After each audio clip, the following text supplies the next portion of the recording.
ఏంటి, welcome back to మీరు ఆది వ్లాగ్స్. ఈరోజు అయితే మటన్ కర్రీ చేస్తున్నా.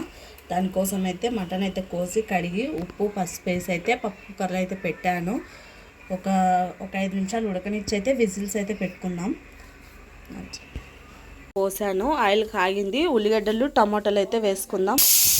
ఉల్లిగడ్డలు అయితే వేగుతున్నాయి, ఇవైతే ఎర్రగా వేగి తీసుకుందాం. వేసిన తర్వాత అల్లం వెల్లుల్లి పేస్ట్ అయితే వేసుకుందాం. ఉల్లిగడ్డలు అయితే వేగినాయి కదా, అల్లం పేస్ట్ అయితే వేసుకుందాం. కొంచెం పచ్చివాసన పోయేంత వరకు. తర్వాత టమాటాలు వేసుకుందాం. ఇట్లా పెట్టాలి. ఇట్లయితే టమాటాలు అయితే వేసుకుని ఒక 2 నిమిషాలు అయితే మగ్గనిచ్చి కారం అది వేసుకుందాం. అయితే కూర అయితే ఉడికింది. ఇప్పుడైతే ఇది దీంట్లోకి వేసుకుందాం. దూరం జరుగు. మటన్ అంతా దీంట్లోకి అయితే వేసేసుకొని కలుపుకుందాం. గుమ వాసన వస్తుందా?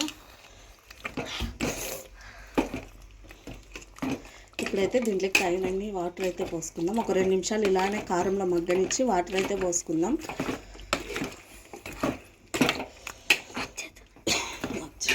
ఇప్పుడైతే ఒక చిన్న చెమ్ము నిండా వాటర్ అయితే పోసుకుందాం. ఆల్రెడీ ముక్క అయితే ఉడికేసింది. కొన్ని వాటర్ అయితే పోసుకుందాం. ఒక 10 నిమిషాలు ఉడకనిచ్చుకుందాం. ధనియాల పొడి, గరం మసాలా అయితే వేద్దాం. ధనియాల పొడి అట్లనే గరం మసాలా అయితే వేద్దాం.